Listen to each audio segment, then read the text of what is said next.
Salut. Bonne année à tous déjà pour commencer. Je pense qu'avec cette cheminée, vous avez compris que dans cette vidéo, on va se mettre bien tranquille en mode petit bouquin au coin du feu. Le problème, c'est que là, on a notre coin du feu, mais on n'a pas de bouquin. Alors, on va l'inventer. Donc, le concept de la vidéo va être très simple. Je me suis trouvé sur internet un petit générateur d'idées de scénarios. Donc on va cliquer dessus, il va nous proposer un début d'histoire. Et le but, ça va être que j'écrive une petite histoire. Alors bien sûr, je vais pas écrire un roman, parce que si vous avez lu le titre de la vidéo, c'est qu'en gros, j'ai 1 heure pour trouver une histoire, pour l'écrire. Et à la fin, ce qu'on va faire, c'est que je vais vous faire une sorte de petit livre audio où vous allez pouvoir écouter l'histoire que j'aurai écrit, avec des petits bruitages et tout. On va faire ça aux petits oignons. Voilà. 1 heure, ça va être très chaud. Donc on va plutôt être sur une nouvelle, voire une micro-nouvelle. Pourquoi je fais ça? Putain. Grâce à cette main que je viens de lever avec grâce et volupté, je vais cliquer sur le lien Click here to generate a coupling plot. En gros, générer l'idée. Et on va voir qu'est-ce qui se passe. On va se mettre un petit chrono. Là, il est 14h28. Voilà. Je sais pas si ça va faire la mise au point. 3, 2, 1. Et nous avons le début suivant. When their secret is exposed, a class of... j'arrête ça tout de suite. Copier-coller. Google Translate. En gros, il y a un groupe de personnes à l'école de police qui a quelque chose à cacher. En gros, leur secret est révélé, donc ils partent tous en expédition à la montagne. Et la situation va se compliquer parce qu'il y a un nouveau témoin. Ça va pas être facile parce que... moi j'ai l'habitude d'écrire des romans, et là pour le coup on passe de... moi j'ai l'habitude de travailler sur des trucs genre 1 an d'écriture, là j'ai 1 heure. En gros le plus dur ça va être de sélectionner les idées que je vais avoir pour aller à l'essentiel, parce qu'en 1 heure je vais pas pouvoir écrire un roman, je vais pas pouvoir creuser tous ces policiers, donc moi ce que j'aime bien faire, j'ai du mal à commencer à me dire que j'ai une histoire si j'ai pas le début, et surtout si j'ai pas la fin, parce que j'aime bien avoir le retournement final pour me motiver à écrire. Ce qui est pas mal aussi, c'est jouer avec l'ironie dramatique. Faire en sorte que dans les discussions, on comprenne que quelque chose a été révélé. Le lecteur, lui, ne sait pas ce qui a été révélé, ce qui crée une ironie dramatique. En fait, l'ironie dramatique, c'est ça, c'est soit les personnages savent quelque chose et le lecteur ne le sait pas, soit c'est l'inverse, soit c'est le lecteur qui sait certaines choses des événements qui sont passés, et les personnages, eux, ne le savent pas. Donc ça crée une proximité, ça crée un lien, et ça crée un petit suspense qui peut être sympa. Putain, il me reste 50 minutes, je suis déjà en stress, j'ai rien foutu. Peut-être je vais rester sur cette ambiance-là, un peu mystérieuse et tout. Pour être ultra efficace, je vais pas pouvoir développer tous les personnages, je vais d'ailleurs pas pouvoir développer grand-chose. Là, je vais jouer le tout sur la révélation finale, donc je pense que je vais partir sur cette idée d'ironie dramatique, avec donc les policiers qui sont au courant, et toi, lecteur / auditeur, tu ne seras pas au courant. Donc il va falloir que du coup, que pour le lecteur, ce qui le motive à continuer, c'est de savoir le fin mot de l'histoire. C'est ultra bateau, mais là, vu le timing, il faut que j'aille faut que je prenne les grosses ficelles et que je tire dessus comme un bourrin. Qu'est-ce que ça pourrait être leur secret? Pour qu'ils se barrent tous en montagne, soit ils fuient, soit ils vont essayer de cacher quelque chose, peut-être. Parce que sinon ça n'a pas de sens. Il y a un secret qui est révélé, pourquoi ils se barrent en montagne? Donc je pense qu'ils partent pour cacher quelque chose. Enfouir quelque chose là où personne ne le retrouvera jamais. C'est horrible en 2021, mais dès que t'as le mot policier, tout de suite là j'ai envie de partir en mode violence policière, en mode il y a eu une bavure, et des collègues sont en train d'essayer de cacher un corps ou cacher un secret. Après, j'ai pas envie de partir non plus dans la dénonciation politique et tout, mais c'est horrible à dire, mais c'est la première idée qui me vient, quoi. Des policiers qui sont en formation, qui ont fait de la comme beaucoup de policiers. Ouais, bon, de toute façon, vu le temps, putain, il me reste déjà que 46 minutes. Je vais pas pouvoir malheureusement sortir un chef-d'œuvre, mais par contre, j'ai quand même comme petite ambition personnelle de vous créer un petit suspense jusqu'à la fin. Donc, ils partent à la montagne pour cacher quelque chose. Ok. Qu'est-ce qu'ils voudraient cacher? En fait, tout se joue là. Tout l'intérêt de cette histoire se joue dans la montée crescendo de tout le monde a l'air au courant sauf le lecteur. et le lecteur à la fin découvre le secret, et j'aimerais bien qu'il y ait un petit... Ah ok, d'accord, ouais. Ah. Ouais, c'est un peu convenu quand même, le côté... les policiers, ils ont dérapé, ils ont tué un innocent, et puis ils partent le cacher à la montagne. Oh, oh, oh. Ça c'est pas mal. Ça c'est pas mal du tout. Ouais, j'ai une idée qui... Alors du coup je vais pas vous la dire parce que pour que ça vous donne envie, pour pas gâcher la surprise. En gros à la fin de cette vidéo, donc là il me reste 43 minutes, donc je vais écrire ma petite nouvelle et à la fin je vous la ferai découvrir au travers d'un... Enfin comme un livre audio, à la fin de la vidéo vous aurez la lecture audio avec un peu de bruitage, une petite ambiance, je vais vous sortir ma voix la plus suave, la plus mystérieuse et tout. Comme ça vous avez un petit livre audio à la fin, je trouve que ça peut être cool. Donc je vais pas vous gâcher la fin, je crois que j'ai trouvé une idée, c'est pas Sixième Sens, hein, mais il y a un petit twist qui peut être sympa. Donc j'ai ma fin. Il me reste 40 minutes, donc là on va partir sur une structure, projection sur les années lycée, années collège, avec situation initiale, éléments perturbateurs, péripéties et résolution. Donc situation initiale, je l'ai. De toute façon cet exercice il va falloir que j'improvise un peu, je vais pas pouvoir tout préparer. Je vais extraire de ce groupe de policiers peut-être un leader en mode celui qui dirige un peu le groupe et peut-être un autre. Pour créer du conflit, pour créer un peu de tension, il crée au moins 2 personnages qui sont pas d'accord avec ce qu'ils sont en train de faire pour voilà, créer un peu de tension, sinon ça risque d'être un peu chiant. Donc l'élément perturbateur, donc là au sein de ma situation initiale, le conflit il va venir, il va être interne. Ils sont poursuivis dans leur expédition. L'élément perturbateur c'est que leur poursuivant les rattrape. Alors qui est-ce? Eh ben vous verrez à la fin de la vidéo. Je vais pas tout vous dire parce que sinon vous allez pas avoir envie d'aller jusqu'au bout. Je vais faire une péripétie. J'aurai pas le temps d'en faire plusieurs. Ce que je vais faire, c'est que, en gros, il va y avoir un personnage qui pense savoir par qui il est poursuivi, ce qui va le faire paniquer, ce qui va l'amener à un peu faire caboter le plan des policiers, alors qu'en fait, le personnage qui les poursuit n'est pas celui qu'il pense. Mais oui, c'est clair. Et donc en fait, il va un peu foutre la merde, alors qu'en vrai, il avait aucune raison de foutre la merde. C'est un peu bateau, mais bien amené, je pense que ça peut être pas mal. Là, vu le temps imparti, il me reste 35 minutes, clairement, je peux pas travailler une thématique, je peux pas travailler un propos. Si, il y a quand même, il y a une thématique qui ressort de là.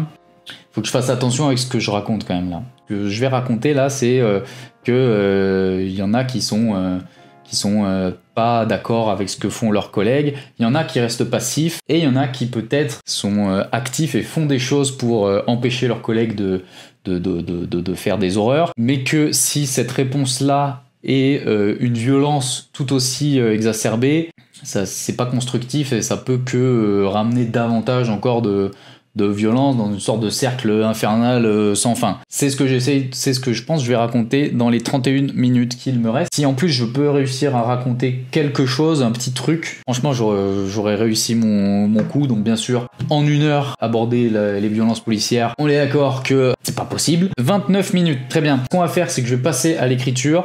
Je ne vous révèle pas bien sûr la résolution. Vous allez juste vous barrer, vous allez être là, bon bah merci, super, super ton histoire. Hein. Moi je passe à l'écriture, il me reste 29 minutes. À tout de suite.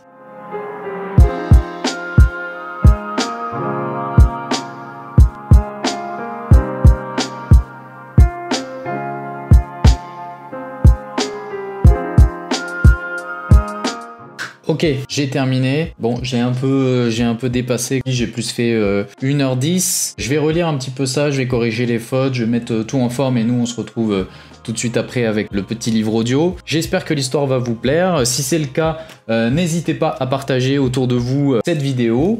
J'espère que ce concept vous plaira. En tout cas, moi je vous souhaite plein de bonheur pour 2021. N'hésitez pas, vous avez l'habitude, un petit pouce bleu, un petit commentaire. Et moi, je vous retrouve très très bientôt pour, je sais pas, peut-être la sortie de mon roman. Ciao.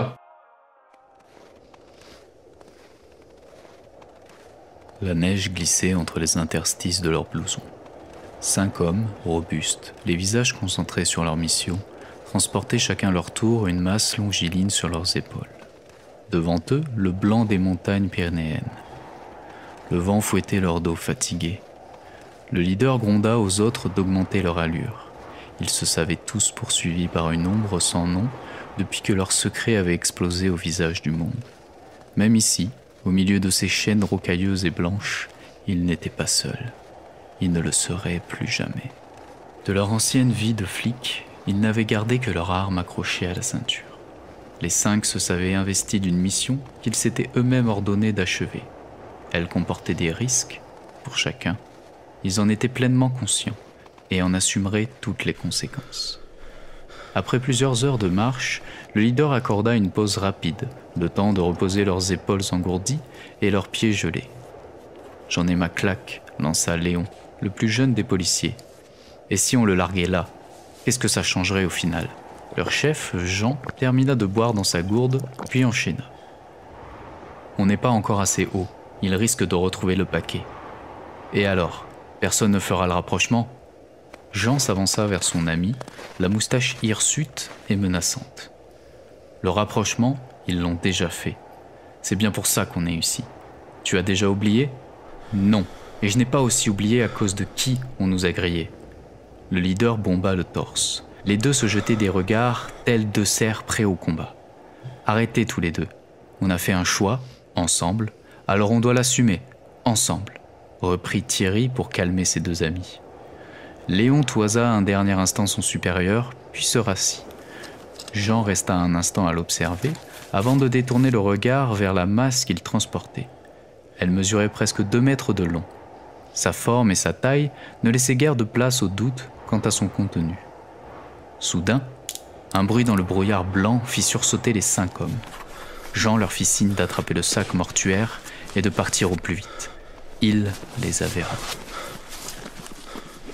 Plus ils avançaient, plus leurs pas étaient lourds, hésitants, fragiles.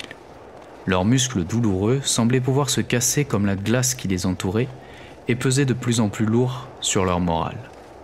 Léon, en arrière de queue, tenait l'extrémité du colis. À chacune de ces avancées, le flic scrutait dans son dos, de peur d'être surpris par leurs poursuivants. Malgré le froid, il suait de larges gouttes qui retombaient dans sa barbe déjà garnie de milliers de flocons. Son souffle accéléré battait au rythme de son cœur. Il nous rattrape, il nous rattrape.